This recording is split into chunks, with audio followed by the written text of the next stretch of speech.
Hello dear students, welcome to IFS. This is Rohit Agarwal.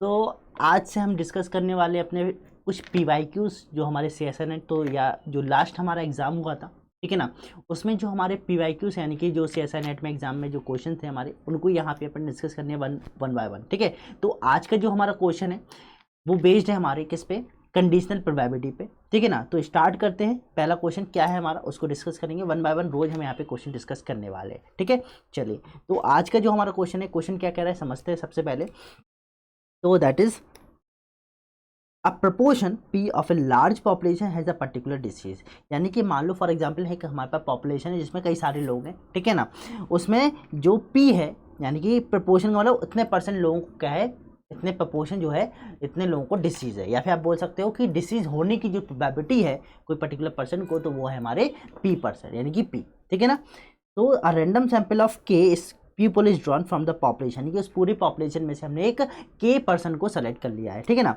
And their blood sample are combined, उनके blood सैंपल्स को हमने क्या कर दिया है, कंबाइन कर दिया है। An accurate test for the disease apply to the combined blood. अब जो कंबाइंड ब्लड सैंपल है ना, उस पर अपन ने टेस्ट अप्लाई किया है। ठीक है ना, वो जो शो कर रहा है पॉजिटिव रिजल्ट शो कर रहा है वो कंबाइंड सैंपल। अब वो कंबाइंड सैंपल में कितने लोगों का ब्लड सैंपल है, वो के लोगों का ब्लड सैंपल है। ठीक है ना, hence at least one of the k people has. इसका मतलब क्या हुआ कि अब वो रिजल्ट शो कर रहा है, उसका मतलब जिसमें जितने लोगों का वो सैंपल मिक्स है उसमें, तो कम से कम एक लोगों को तो डिसीज होगी, तभी तो उस कंबाइंड सैंपल में डिसीज बता रहा है। ठीक है ना, तो ये गिवन कंडीशन हो गई कि एटलीस्ट कम से कम जो हमने के पीपल सेलेक्ट किए हैं उनमें से किसी एक को तो डिसीज है, कम से कम एक भी हो सकता है, दो को भी हो सकता है, या फिर सभी को भी हो सकता है। ठीक है, ये गिवन कंडीशन है। क्या पूछ रहा है, what is the probability exactly one of the k people है। यार बताना है प्रोबेबिलिटी अपन को किसकी, कि जो के पर्सन अपन ने सेलेक्ट कर रहा है उसमें से सिर्फ ओनली वन पर्सन को क्या है, हमारी डिसीज है। ठीक है, तो हम एक काम करते हैं, सबसे पहले तो एक इवेंट ए मान लेते हैं जिसकी अपन को प्रोबेबिलिटी निकालनी है। किसका मतलब क्या हुआ, एग्जैक्टली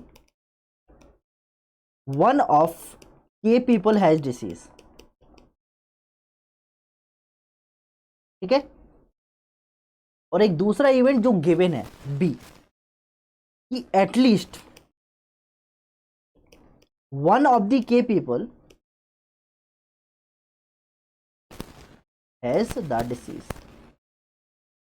ठीक है ना, अपन को प्रोबेबिलिटी किसकी निकालनी है, अपन को प्रोबेबिलिटी निकालनी ए की। कंडीशन गिवन है कि कम से कम वो, ठीक है ना, कम से कम एक का। तो अपन को प्रोबेबिलिटी एक्चुअल में क्या निकालनी है, ए गिवन की प्रोबेबिलिटी, ए गिवन बी यानी कि कंडीशन प्रोबेबिलिटी निकालनी है।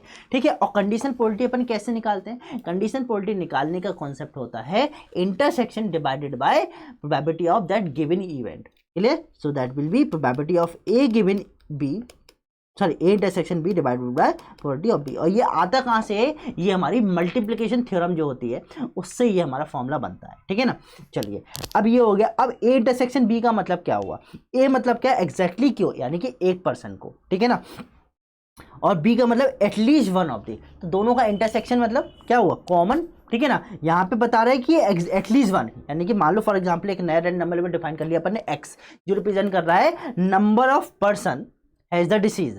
ठीक है, तो यहाँ पे बी के अंदर एक्स की वैल्यू कितनी हो जाएगी, वन हो सकती है, टू हो सकती है, थ्री हो सकती है, फोर हो सकती है, फाइव।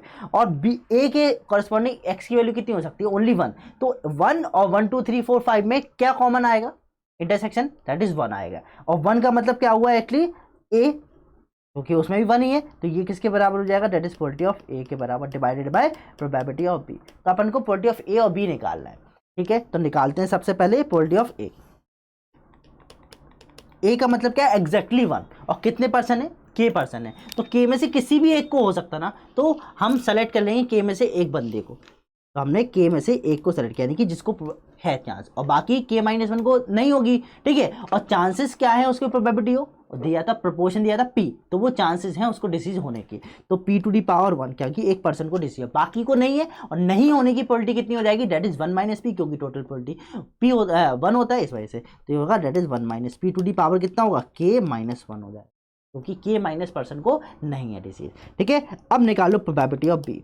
प्रोबेबिलिटी ऑफ बी का मतलब क्या हुआ, एटलीस्ट वन, क्या निकालना है, एटलीस्ट वन। एटलीस्ट वन का मतलब एक पर्सन हो सकता है, दो हो सकता है, तीन हो सकता है, चार हो सकता है, अप टू के तक हो सकता है। ठीक है, अब इतने तो हमारे पास, अब सबको निकालेंगे तो बहुत टाइम लग जाएगा, तो एक काम कर देते हैं कि हम उल्टा सोचते हैं कि एक को भी डिसीज नहीं है, यानी ये एक को भी डिसीज नहीं है, और टोटल प्रोबेबिलिटी 1 में से माइनस करेंगे तो एटलीस्ट का मिल जाएगा। तो ये कैसे निकालेंगे, दैट इज 1 माइनस, एक को भी नहीं है मतलब किसी को भी नहीं है, यानी कि जितने के पर्सन है, पहला पर्सन बनो उसकी प्रोबेबिलिटी कितनी है, 1 माइनस पी, तो 1 minus P to the power k, क्योंकि किसी को भी डिसीज नहीं है इस वजह से, ठीक है। तो ये प्रोबेबिलिटी ऑफ बी हो गई। अब निकालना क्या है, probability of A given B निकालना है, जिसका मतलब है probability of A divided by probability of B. यहाँ सब्स्टिट्यूट कर देंगे तो K C one P into 1 minus P to the power K minus 1 divided by 1 minus P to the power K. यहाँ पे सिंप्लीफाई करो, के सी वन का मतलब होता है K into P into 1 minus P to the power K minus 1 divided by 1 minus P to the power K. तो ये हमारा आंसर हो जाएगा। अब हम चेक कर लेंगे हमारे ऑप्शन को। तो यहाँ पे ऑप्शन क्या दिख रहा है आपको, पहला ऑप्शन दिख रहा है K P into 1 minus P to the power K minus 1 divided 1 minus P to the power K. तो यानी कि ऑप्शन नंबर 1 यहाँ पे हमारा करेक्ट हो जाएगा, ठीक है। तो आज का जो हमारा क्वेश्चन था वो हो गया। आई थिंक सभी लोगों को क्लियर हो गया होगा कि किस तरह से इसको अप्रोच करना था, ठीक है। इसी तरह से हम 1 बाय 1 क्वेश्चन को यहाँ पे डिस्कस करने वाले हैं रोज, ठीक है ना। तो हमारे साथ जुड़े रहिए, ठीक है। तो तब तक take care, bye bye and thank you very much, ठीक है।